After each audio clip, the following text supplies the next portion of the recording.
Good morning, good afternoon, good evening, or good night.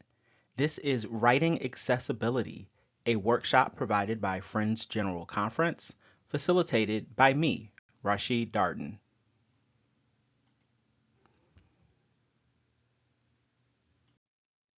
Here's our agenda for today. You're going to learn a little bit about me, your presenter. We will go over our objectives for the day and then go right into definitions.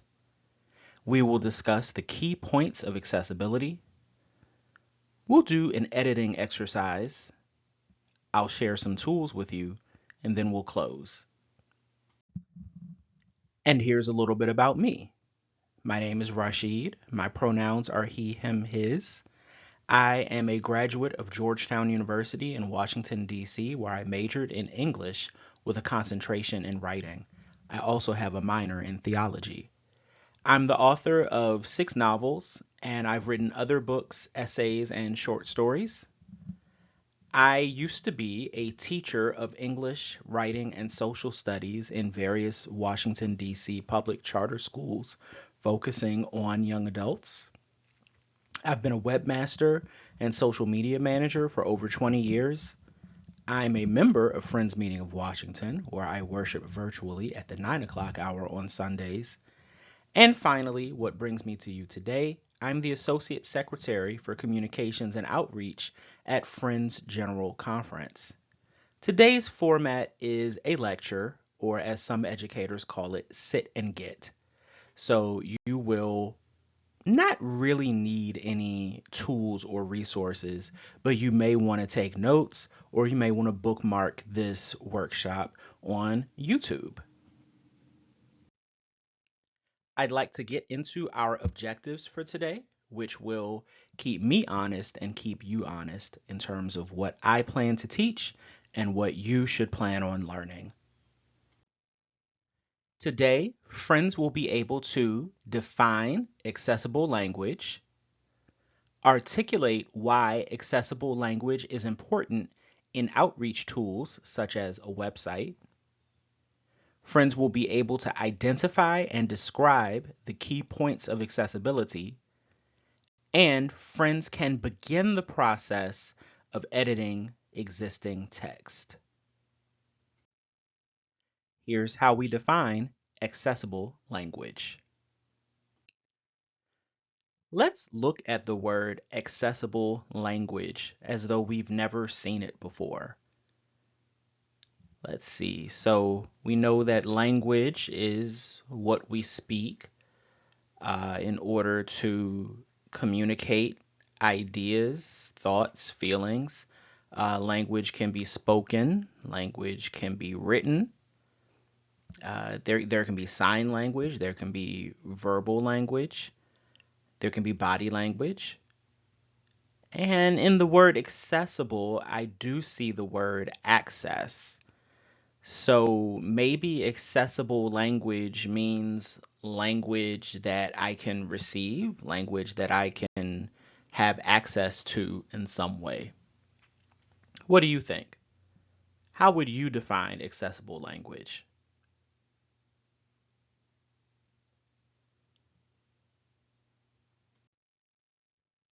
Well, we have a short definition for a phrase that has very big ideas. Accessible language is communication that includes everyone. Communication that includes everyone. So, who exactly is included in everyone? Well, we want to think about 3, maybe 4 different groups when it comes to language and writing accessibility. In the first group, people with low literacy skills, we're thinking about children. Everyone that's on the internet is not 18 and above, right? And sometimes children visit Quaker websites. We don't want children to get overwhelmed by the information that they see. So why not create writing that has people with lower skills in mind? Not because there's anything wrong with children, but because they're just not as practiced or as educated in reading complex texts. But there's not just children who might not have that level of practice or experience with literacy. There are people that come from under resourced schools. Think about your own high school education or before. Did your school have all of the latest books in the library? Were your teachers stress free? I know my teachers were not stress free, so my school did not have as many resources as a better funded school. So I had some deficiencies growing up and going into adulthood. But in addition to under resourced schools, what about people who moved around a lot as children and don't have that same connection to a single place over 12 or 13 years where the education was at least consistent? So there are people that move around a lot, such as for military, if they were in military families that may have lower literacy skills than you might expect. And then in every community, everybody's families value books differently. If you don't have access to books in your home, studies show that that contributes directly to lower literacy skills. So, this is why little free libraries are important. This is why government funded libraries are important. And this is why home libraries are important. All of these people make up the category of low literacy skills. But then there's other people who need language accessibility or writing accessibility, and that's English language learners. Those are people who may be immigrants or may not be immigrants, who live here near our meetings and do not speak English in the home or don't have a matter of practice or habit of speaking English because other languages are spoken in their homes. Not just immigrants, but the children of immigrants who are in school every day learning English, learning reading and writing, but also are speaking one, two, or three other languages in the home. And let's not even forget code switching. So you may speak one language at home, another in the school, and a different one casually in the street. These are people that we want to make sure are included in Quaker writing. But then there's people with cognitive disabilities, folks with intellectual disabilities, learning disabilities such as dyslexia or dysgraphia, or people who have cognitive decline due to aging, or brain injuries such as a concussion or as the result of an accident. Look at the diversity of the people who are in need of accessible writing in our community. That also includes people with physical disabilities such as blindness or low vision, or otherwise have differences in how they receive information on a screen or in text because of something physically happening with their bodies. This is everyone. Complex language makes people feel excluded from Quaker life and not included in Quaker life. Think about how you felt when you first read a quote or a passage or an essay from Margaret Fell or George Fox. Or if you haven't done that, think about how you felt the first time you read Shakespeare. You knew on an intellectual level that you were reading English, but it was so much more challenging to grasp because of the way in which it was written. You may have felt excluded from excellence in your high school English class, but take that to a spiritual level. When you put text in front of people that is challenging, they do not feel part of the community and are less likely to stay engaged. If that's not the kind of Quaker world that you envision for yourself or for your meeting, then you're in the right place. We are now going to talk about 5 key points of accessibility that will make your writing, especially in the Quaker sphere, more accessible to more people. Those key points are precision, brevity, layout, active voice, and universality. I love words, and one of my favorite words is indeed precision. When I think of the word precision, I think of a sharp knife or sword that cuts exactly as you want it to, trimming right along the edges or right along the lines with no jaggedness or raggedness. Precision in this context means to say what you mean directly and specifically.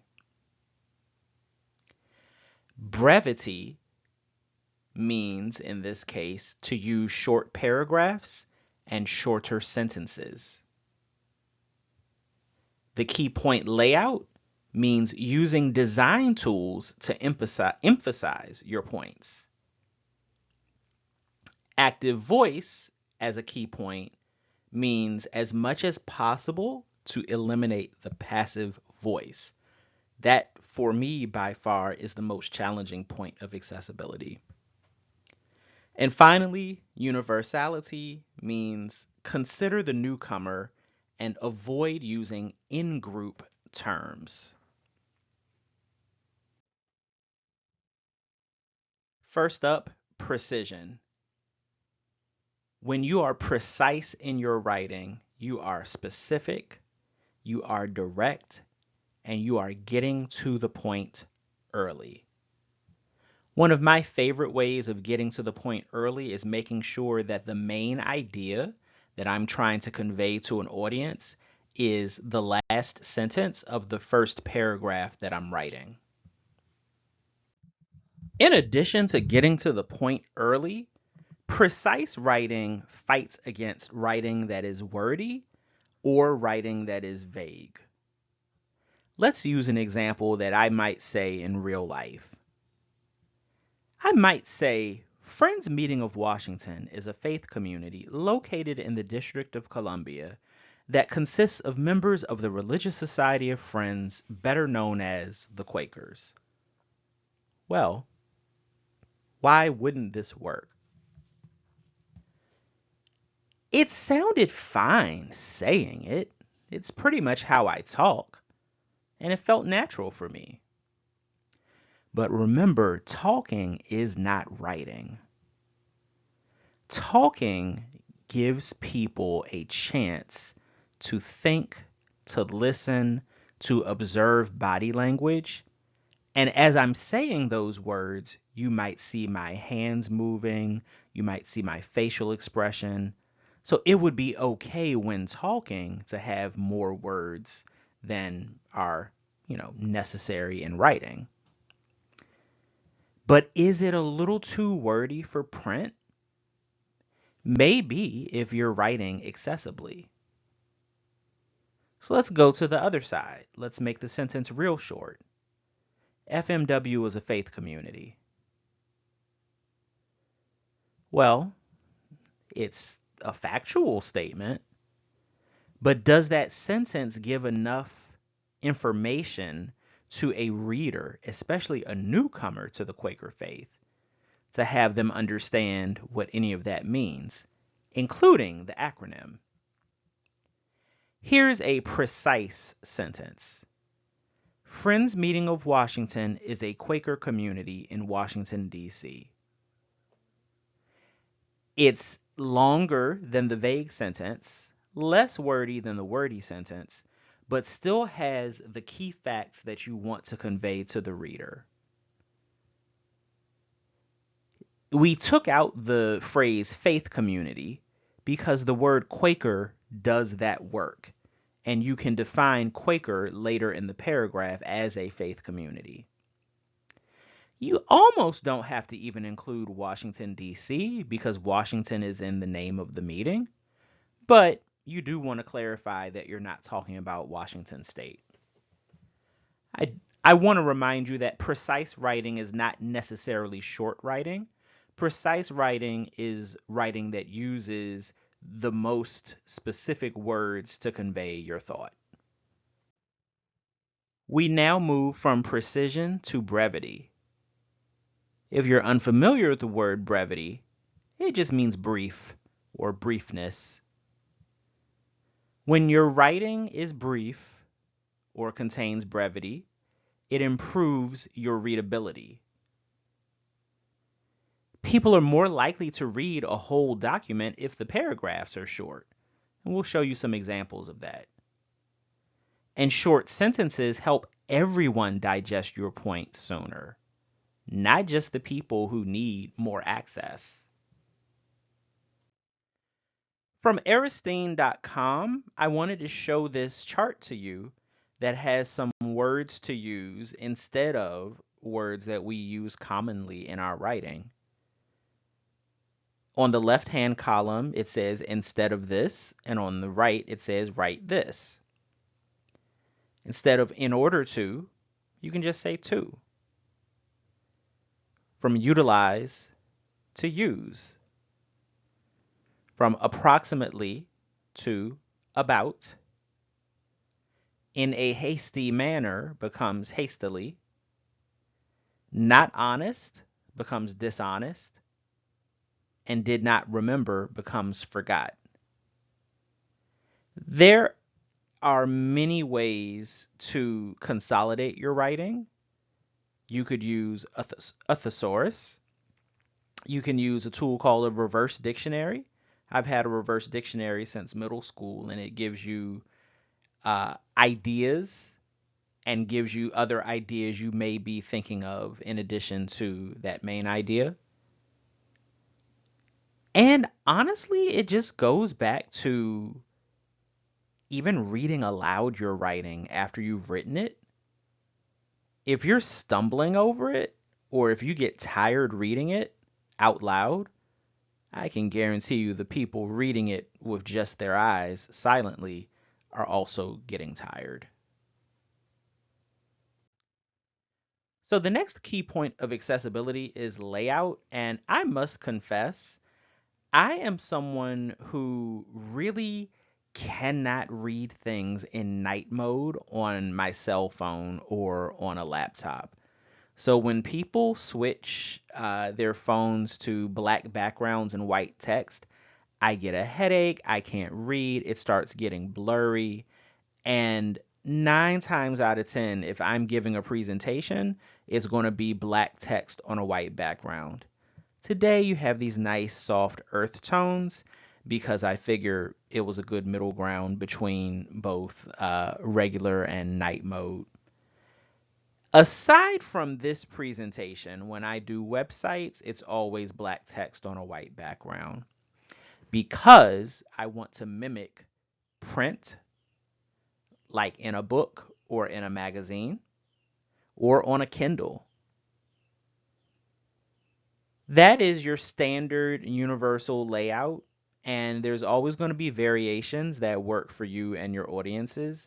But remember, you want to create more access rather than exclusion. Your writing can get visual interest with graphics, such as photos. Here's a pro tip. You might want to use bulleted lists rather than comma separated lists. When you're reading a list, such as a grocery list, peanut butter, comma, jelly, comma, salt, comma, sugar, comma, pork chops, that list becomes long and tedious.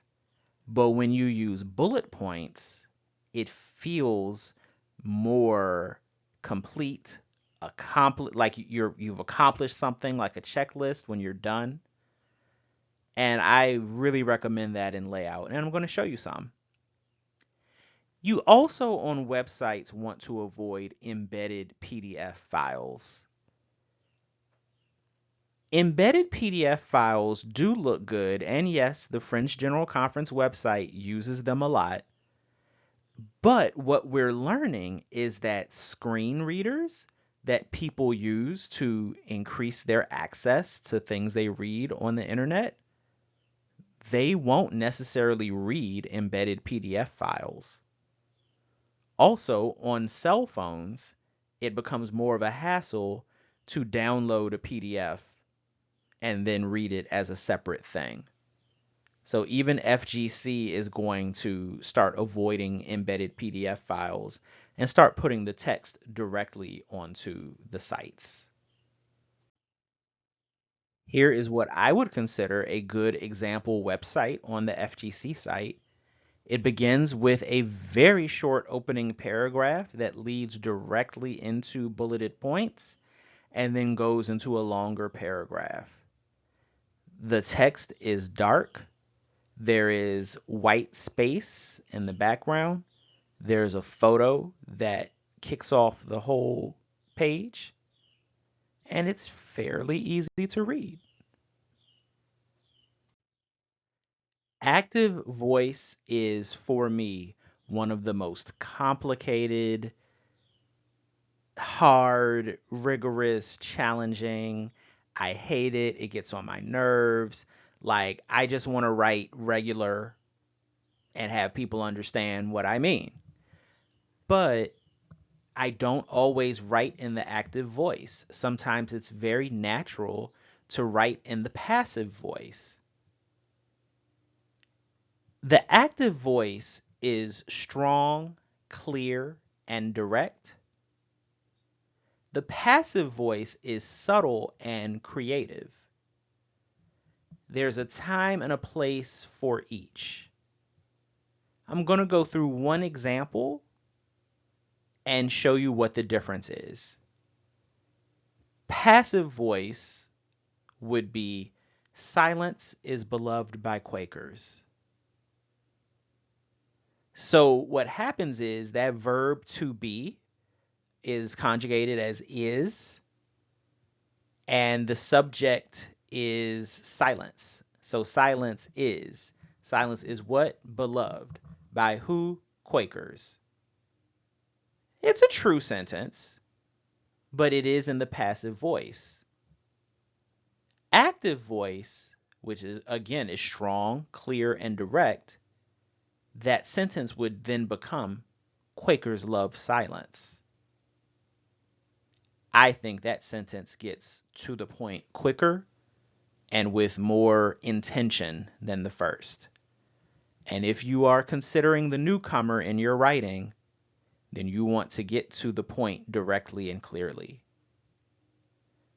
Another example of passive voice, I can be contacted by email for details. I've probably said this sentence 1,000 times this week.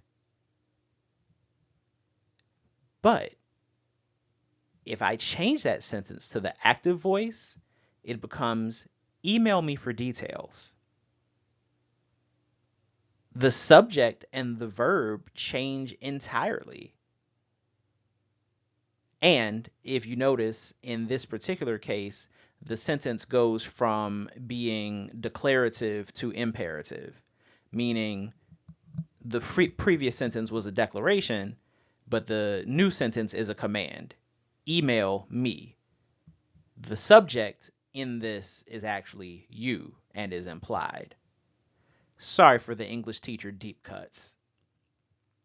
The final example of passive voice. After the meeting was concluded, I was contacted by the clerk and was told not to talk about the budget. We can make that sentence shorter and more direct by saying, after the conclusion of the meeting, the clerk told me not to talk about the budget. So remember, the key to identifying passive voice manually, I'm going to show you how to do it with tools in a minute. The key to identifying passive voice in your existing writing is looking for the verb to be in all of its forms and trying to figure out how to change the verb from one of the senses of to be to another verb that makes something more active, clear, direct, and decisive. The passive voice habit is so hard to kick.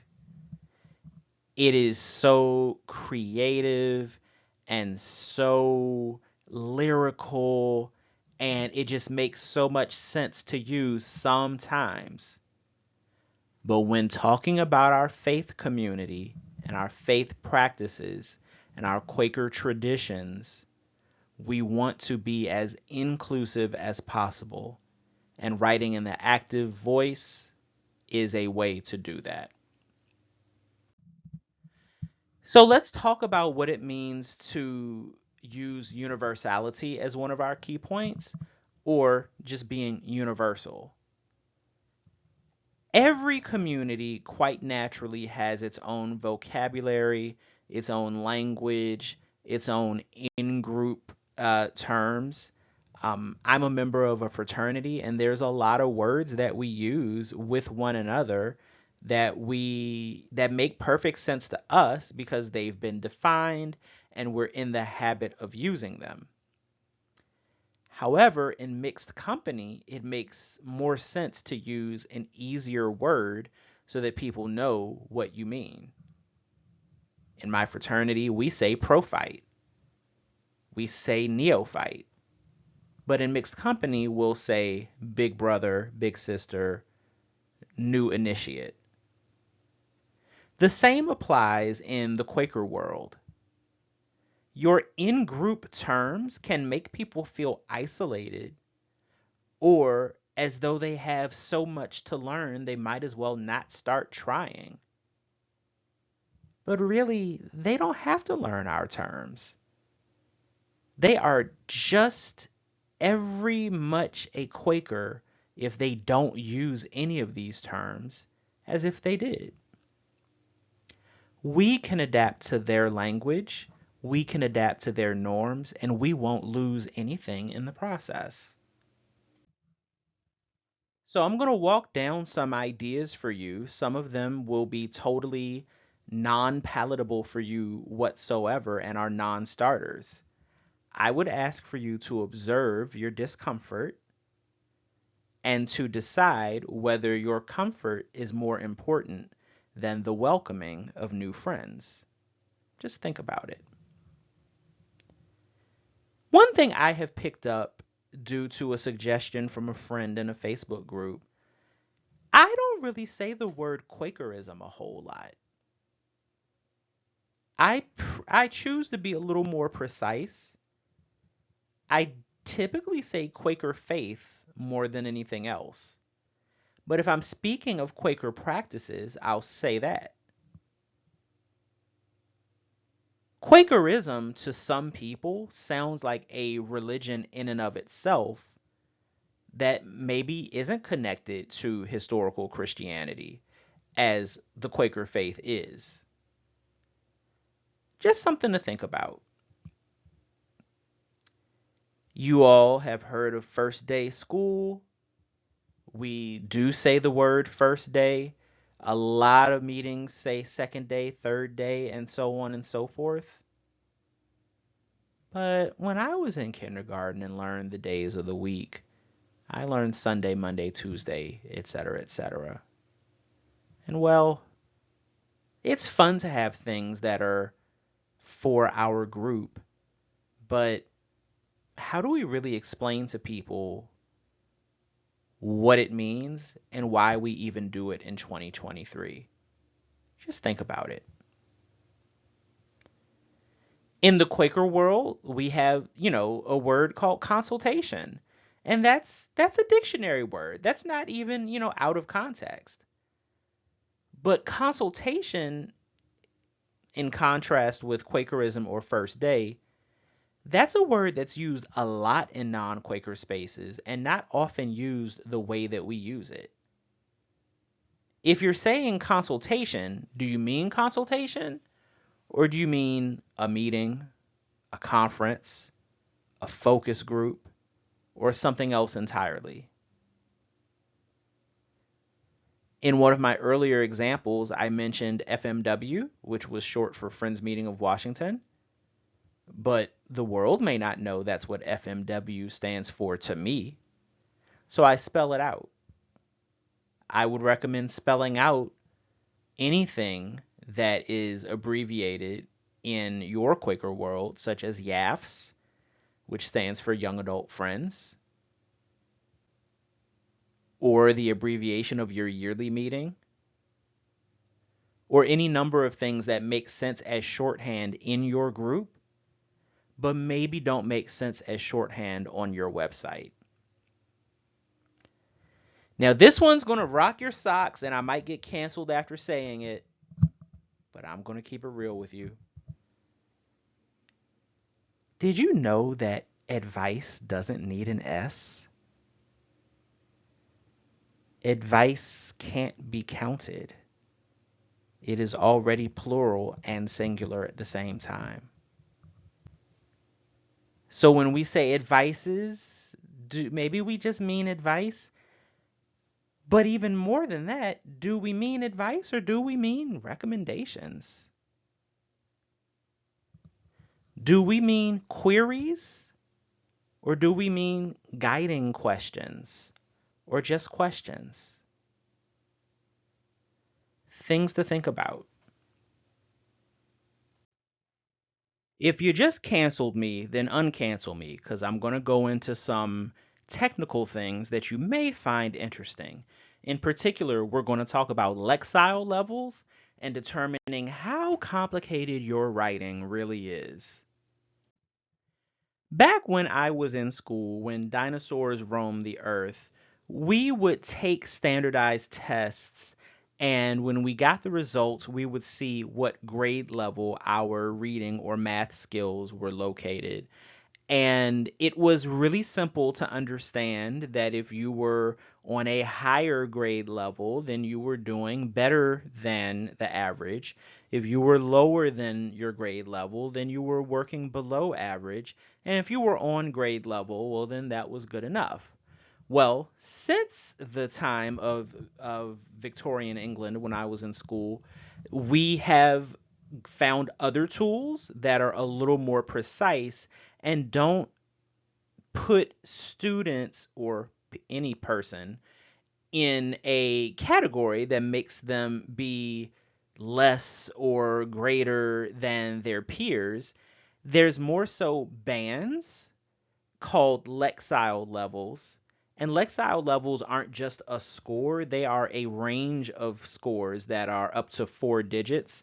I believe 2000 is the highest Lexile level one can have. And Lexile levels are not just about one's own proficiency, they also are used to assess the complexity of a book or any other prose. So these reading comprehension scores are found by using quizzes and software.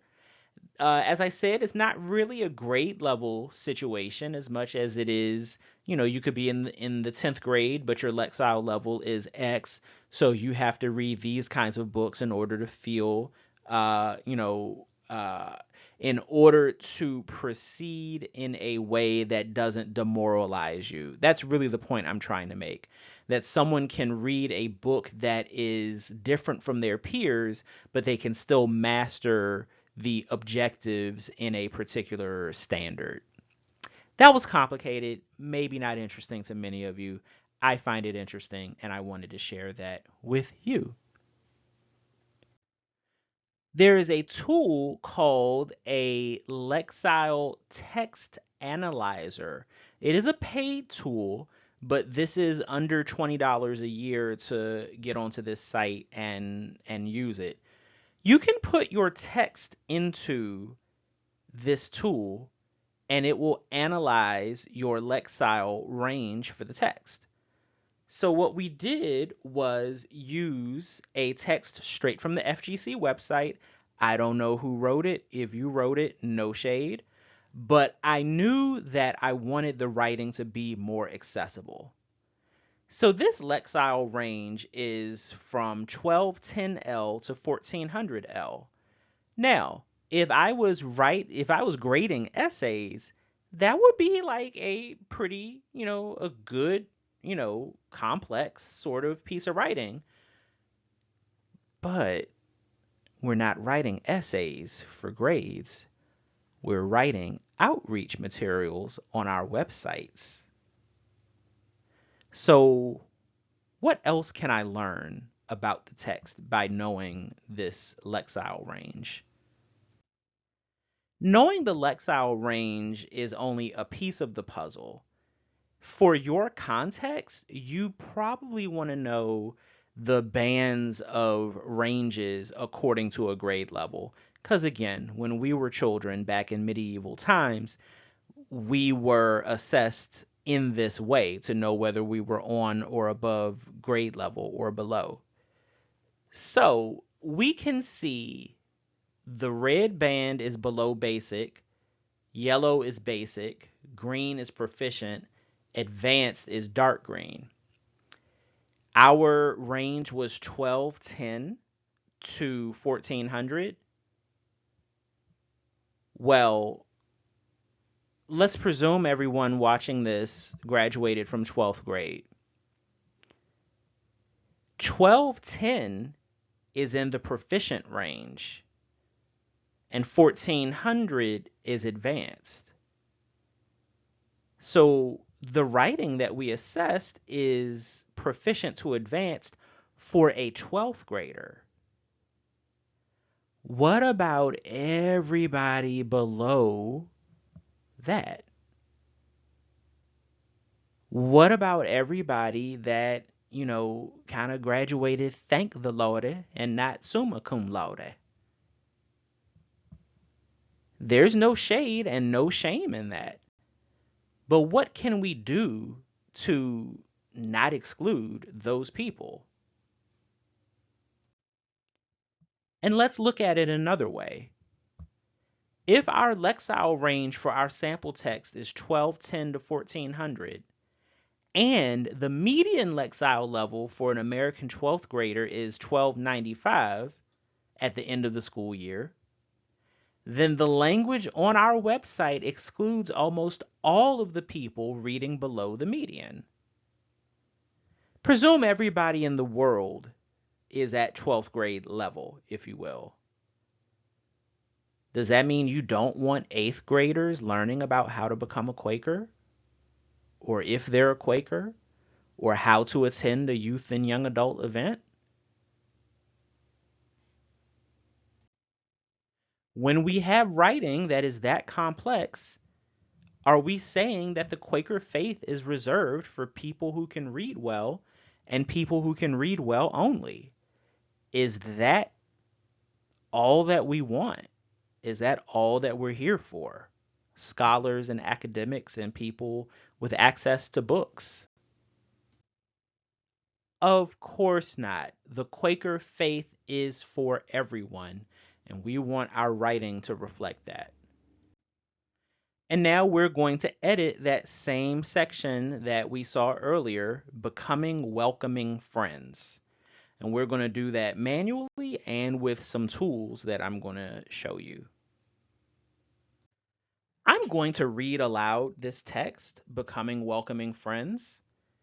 And I might read it one or two more times when we're done. A welcoming friend this is the original text, by the way. A welcoming friend is someone from a meeting who spends time getting to know newcomers, introducing newcomers to others in the meeting, and offering support, resources, and spiritual nurture as the newcomer explores Quaker worship, faith, and practices. There are several key components in the process of deepening the spiritual life of our meetings. One is being intentional about responding to the needs of newcomers with grace. Another includes welcoming, guiding, and supporting newcomers through the process of learning about Quaker faith and practice. In addition, it is important to offer opportunities for building meaningful connections within the meeting. Welcoming meetings are those that invite newcomers to learn about Quaker faith, processes, and worship, and also to build connections and relationships with friends in the meeting. Many welcoming practices and meetings rely on individual friends to serve as this bridge between newcomers and the meeting community. The resources below are offered to support individuals stepping into this role of welcoming friend. You'll find information to share with newcomers, queries for your own reflection, opportunities to go deeper, and next steps to support your meeting in becoming a community welcoming to all. Now, I want to make sure I point out, and that you may have noticed, I stuttered over a little bit of this, and this is with practice. So, like I said earlier, don't be afraid to read your text out loud in order to find things that are a concern. Not necessarily mistakes, but something to look at closely. The FGC website runs on WordPress, and one of the tools that we use is called Yoast SEO. It is a tool that judges our SEO score, search engine optimization, but more important to our purposes today, it also assesses readability. And it gives us the red, yellow, what was that, orange? Maybe it's orange. Red, orange, green to show us when something is good or when something is a concern. And it even adds smiley faces and frowny faces. So our readability for the passage that I just read you is orange. And it gives us some results of the analysis. And this is done right in the website on the back end. It talks about our sentence length being, well, what it is. And then it talks about transition words needing to be improved as well. So I read it aloud. I've looked at the Yoast SEO tool. And let's see what's next. So using the tips in Yoast SEO, and also knowing what Lexile level the original text was at, I knew that I needed to work on passive voice and active voice, that I needed to make sentences smaller, well, shorter and more precise, and that I needed to make the whole thing a little less wordy. So you heard the original text already. The new text for paragraph 1 is now, a welcoming friend is a Quaker who focuses on newcomer experiences. They get to know new attenders, introduce them to others in the meeting, offer support, guide them to resources, and take an interest in their spiritual development. So even though I kept the comma-separated list, because I broke the sentences down, I made those lists easier to read. Paragraph 2 was a doozy. And here's how paragraph 2 got updated. Welcoming friends deepen the spiritual life of Quaker meetings in several ways. They respond to the needs of newcomers with intention and grace. They build meaningful connections between people within the meeting. At the same time, they invite newcomers to learn about the Quaker faith, worship, and processes. When all these qualities are found in a community of friends, they are sometimes called a welcoming meeting. Now, the first thing I did was break up some long sentences, but you'll also notice that this paragraph sounds more instructive when I read it out loud. You might think to yourself, oh, great, Rashid, now it sounds like a Mr. Rogers piece. Well, check your privilege and focus on the fact that if you can understand what has been said and the person next to you can understand it, it's also got to be understandable by more than just you and a colleague. If you can understand it at a lower Lexile level, that means more people can understand it. There is no Pulitzer Prize for Quaker writing. There's not even an FGC prize for Quaker writing. Check out what happens in paragraph 3, which reads as follows. Individual friends are the bridge between newcomers and the whole meeting community. Fringe General Conference offers resources below to support individuals becoming welcoming friends. Included in these resources are, and then there is a bulleted list. So again, this is the beginning of the third paragraph, and by introducing those bullet points, two things happen. You've broken out a very lengthy list of comma-separated ideas into bullet points, and when the eye glances down to bullet points, it almost makes you relax so you can know, oh, well, this is simple. This is just a list. Lots of text can make people panic. Bulleted lists, less so. So now that we've made those updates manually, we put it on the website, go back to Yoast SEO and see where our results are. Well, good news, that orange neutral face went to a green smiley face. That means our readability is very good. There's still improvements that can be made, but with the transition words, there was other text on the original screen that you couldn't see, so we have more work to do to make the whole piece more readable. So I'm very happy with this behind the scenes tool that lets us know our progress on readability. But that's not the only tool that we use. We can go back to the text analyzer with the new text, paste it in, and now we see that our Lexile range decreased from 1200 to 1400 to 810 to 1000. The lower the Lexile range, the more people are included in this accessibility. I'm very pleased with how this turned out. This means that a much wider range of people can read what we've written with ease. So there was one tool that we did not use today that I also recommend, and it is the Grammarly Passive Voice Checker. So that is a tool that allows you to upload your text, much like to the Lexile Analyzer, that helps you determine what percentage of your text is in passive voice. So I do recommend that. I recommend the Lexile Analyzer, which is about $20 a year for a subscription. And I do recommend for those of you who have WordPress websites to get the Yoast SEO plugin, which is about $100 a year.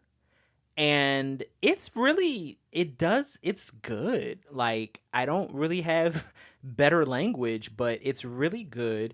You've seen screenshots of how it works. And not only will it help you get your writing better, but it'll help you with making sure that your site is better findable. You can find links to all of these resources at fgcquaker.org/writing accessibility, which is where this video will be housed. And you can find more tools about communications more generally at fgcquaker.org/QCCOP, which stands for Quaker Communications Community of Practice. To summarize what we learned today, we learned that accessible language is communication that includes everyone. We learned that accessible writing is important so that all members of the community, especially newcomers to the Quaker faith, can feel included. We learned that precision, brevity, layout, active voice, and universality can all improve writing accessibility. And we learned that using the key points of accessibility while editing, along with a Lexile tool or website tool, can make your writing more inclusive. That is the conclusion of today's workshop. Feel free to let us know how we did by contacting us through the FGC website. Please avail yourself of all the tools that are available in the Quaker Communications Community of Practice. Reach out to us should you need anything further.